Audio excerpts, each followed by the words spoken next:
Հաց բերողը Արթուր Սարգսյանը նահատակ բերեց կարելի ասել մեզ բոլորիս համար, նահատակվեց առաջի հերթին Սասնա ծռերին հաց տանելու համար, նա նաև խղճի բանտարկյալ էր, նա կատարեց քայլ, այդ քայլը հիշվելու է տասնամյակներ դարեր, այսօրվա հերոսներից է, մերօրյա հերոսներից է Արթուր Սարգսյանը, մեր հաց բերողը։ Այս ժամին Երևանում տեղի է ունենում իրեն հուղարկավորության արարողությունը և Վանաձորի գիտակից բնակչությունը որոշեց մի փոքր, մի համեստ քայլով հարգի հաց բերողի հիշատակը։ Մենք խոնարհվում ենք հաց բերողի առջև, նրա կատարած այո հերոսությունը կարելի է համեմատել Գուրգեն Տեր-Մովսիսյանի հերոսության հետ 18 թվականի մայիսին Ղարաքիլիսայի ճակատամարտում, կարելի է համեմատել Գարեգին Նժդեհի հերոսության հետ Սանգեզուրում պահելով հայոց ինքնությունը,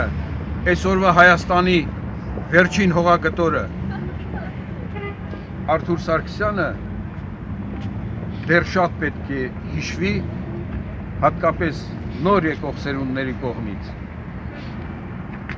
Օրվա իշխանությունը գնալու է, մոռացվելու է, բայց Արթուր Սարգսյաններն են մեր հույսը,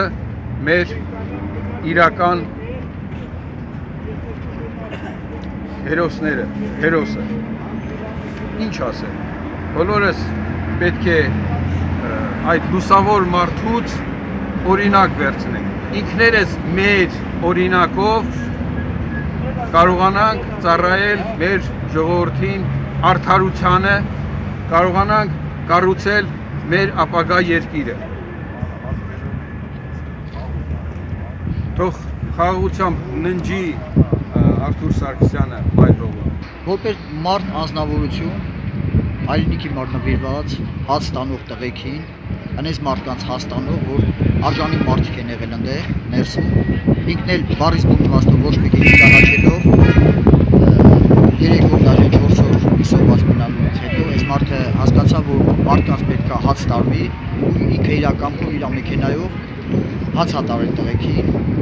այնտեղ որպեսզի մարդիկ սոված չմնան։ Ու դրանից հետո ինչ-որ իր այդ կատարվել է, դա արդեն ոնց որ ղեկավարության մեղքն է եղել, իրան դատապարտելու կամ ինչ-որ նստացնելու, նորից ազատելու, եսիմ ինչ, ինքն էլ դիմեց ծայրահեղ քայլի, ու դա ճիշտ քայլ էր հացադուլի, պրոստը մի կողմից իրանց վատ վերաբերմունքի պատճառով հացադուլը իրավունք ունեց արգել են էլի, բայց այդքան քայլի չեն գնացել, այս մարդը մինչև վերջ պայքարել է, ու այս պայքարը ոնց որ ասած բերեց իր այս արդյունքին, ինքը վատառողջ դեպքը պատահեց, բայց ուրեմն ասեմ, սա իրանց մեղքն որ այս մարդը սենց մահվան արժանացել։ Մենք պահանջում ենք քաղ բանտարկյալներին ազատություն, որովհետև գիտենք այսօրվա դրության Հայաստանում կան շատ քաղ բանտարկյալներ, որոնք անմեղ բանտարկված են, անմեղ ձևով, ու իրանց ազատ չեն արձակում։ Այսինքն դա ելնելով իրանց շահերից, իրանց եսի միջերից։ Այդքան բան ես կարող ասեմ։ Բայց ունենք շատ քաղ բանտարկյալներ։ Այսօրվա դրությամբ մեր ղեկավարությունը շեշտում ասում է մենք քաղ բանտարկյալներ չունենք, բայց շատ ունենք քաղ բանտարկյալներ։ Օրինակ Ադրբեջանը իրանց մարդասպանին համարում է եսիմ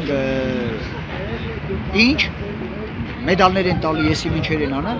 իսկ մերոնք էլ տակառակ է հերոսներին բանտարկում են։ Իրանք իրենց մարդասպաններին հերոսացնում են, մերոնք ընդհակառակն են։ Մեր հերոսներին դատապարտում են։